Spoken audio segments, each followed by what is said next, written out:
இன்னைக்கு என்னோட பையன் ஸ்கூல்லேருந்து வந்தோடனே லஞ்ச் அவர் வந்து செம்மையாக போச்சுமா அப்படின்னு சொன்னான். நான் கூட அவன்கிட்ட கேட்டேன், தம்பி சொல்கிற லஞ்ச் ஹவரில் லஞ்ச் கொண்டு போய் சாப்பிட்டுட்டு வருவோம், என்ன லஞ்ச் கொடுத்து விட்றேன் அப்படிங்கிறதையும் நான் உன்கிட்ட இன்ஃபார்ம் பண்ணியிருந்தேன்.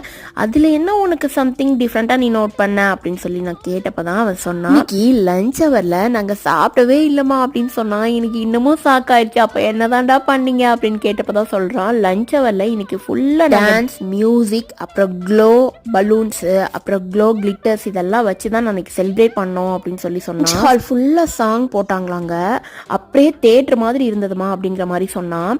ஸோ ஃபுட்டை வந்து சர்வ் பண்ணிட்டே இருந்தாங்க, நாங்கள் டான்ஸ் ஆடிட்டே பாட்டு பாடிக்கிட்டே ஃபுட்டை வந்து சாப்பிட்டோம் அப்படிங்கிற மாதிரி சொன்னான். அதாவது ஸ்பெசிஃபிக் செலிப்ரேஷனான்னு கேட்டேன், க்ளோடே செலிப்ரேஷன் அப்படிங்கிற மாதிரி சொன்னான். இன்னைக்கு மார்னிங் பிரேக்ஃபாஸ்ட்டுக்கு கேரட், குக்கும்பர், ஆனியன், டொமேட்டோஸ், ஒரு பயரோட நான் ஆப்பிள் எல்லாமே சேர்த்து போட்டு தாங்க சாப்பிட்டேன் பிரேக்ஃபாஸ்ட். டுமாரோ ஷார்ட்ஸில் மீட் பண்ணலாம்.